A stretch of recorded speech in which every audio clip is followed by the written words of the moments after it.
अबोध बालक का अटूट विश्वास। एक बार एक 8 साल का बच्चा 1 रुपए का सिक्का अपने मुट्ठी में लेकर एक दुकान पर जाकर दुकानदार से पूछने लगा, क्या आपकी दुकान में ईश्वर मिलेंगे? बच्चे की बातों को सुनकर दुकानदार को गुस्सा आ गया। उसने सिक्का नीचे फेंक दिया और बच्चे को अपनी दुकान से निकाल दिया। बच्चा पास की दूसरी दुकान में जाकर 1 रुपए का सिक्का लेकर चुपचाप खड़ा हो गया। दुकानदार ने बच्चे की तरफ देखा और कहा, ऐ लड़के, तुम्हें क्या चाहिए? कि मुझे ईश्वर चाहिए। क्या आपकी दुकान में ईश्वर है? बच्चे की बातों को सुनकर दूसरे दुकानदार ने भी उसे वहां से भगा दिया। लेकिन उस अबोध बालक ने हार नहीं मानी। वह एक दुकान से दूसरी दुकान, दूसरी से तीसरी दुकान, ऐसा करते करते कुल 40 दुकानों के चक्कर काटने के बाद वह एक बूढ़े दुकानदार के पास पहुंचा।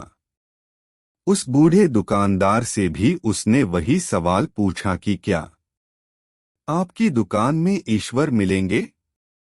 दुकानदार ने अचंभित हो उस बच्चे से कहा, तुम ईश्वर को क्यों खरीदना चाहते हो?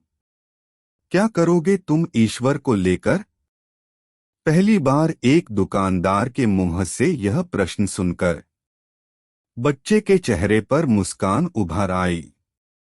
उसने खुशी से मन ही मन सोचा कि लगता है ईश्वर इसी दुकान पर ही मिलेंगे। बच्चे ने बड़े उत्साह से उत्तर दिया, इस दुनिया में मेरी माँ के अलावा मेरा और कोई नहीं है। मेरी माँ दिन भर काम करके मेरे लिए खाना लाती है।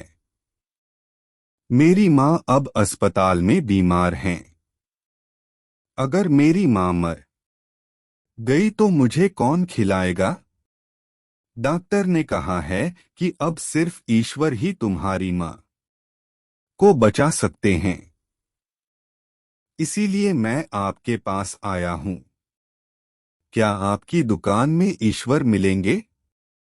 दुकानदार ने कहा, हाँ, मिलेंगे। कितने पैसे हैं तुम्हारे पास? बच्चे ने कहा, सिर्फ 1 रुपए है मेरे पास। दुकानदार ने बच्चे से कहा, कोई दिक्कत नहीं है, 1 रुपए में ईश्वर मिल सकते हैं। दुकानदार ने बच्चे के हाथ से 1 रुपए ले लिया। उसने सोचा कि 1 रुपए में 1 गिलास पानी के अलावा बेचने के लिए और कुछ भी नहीं है। इसलिए उस बच्चे को 1 गिलास पानी भरकर दे दिया और कहा, यह पानी पिलाने से ही तुम्हारी माँ ठीक हो जाएगी। अगले दिन कुछ मेडिकल स्पेशलिस्ट उस अस्पताल में गए। बच्चे की माँ का ऑपरेशन हुआ और बहुत जल्दी ही वह स्वस्थ हो गई।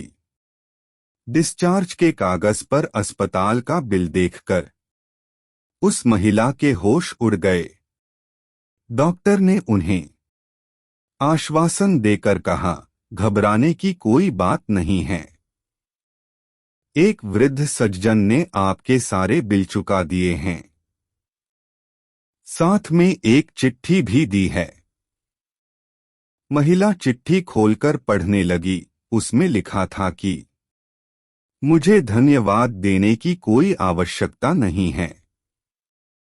आपको तो स्वयं ईश्वर ने ही बचाया है। मैं तो सिर्फ एक जरिया मात्र हूं। यदि आप धन्यवाद देना ही चाहती हैं तो अपने अबोध बालक को दीजिए जो सिर्फ 1 रुपए लेकर नासमझों की तरह ईश्वर को ढूंढने निकल पड़ा। उसके मन में यह दृढ़ विश्वास था कि एकमात्र ईश्वर ही आपको बचा सकते हैं। विश्वास इसी को ही कहते हैं। ईश्वर को ढूंढने के लिए करोड़ों रुपए दान करने की जरूरत नहीं होती। यदि मन में ईश्वर के प्रति अटूट विश्वास और श्रद्धा हो तो वे 1 रुपए में भी मिल सकते हैं।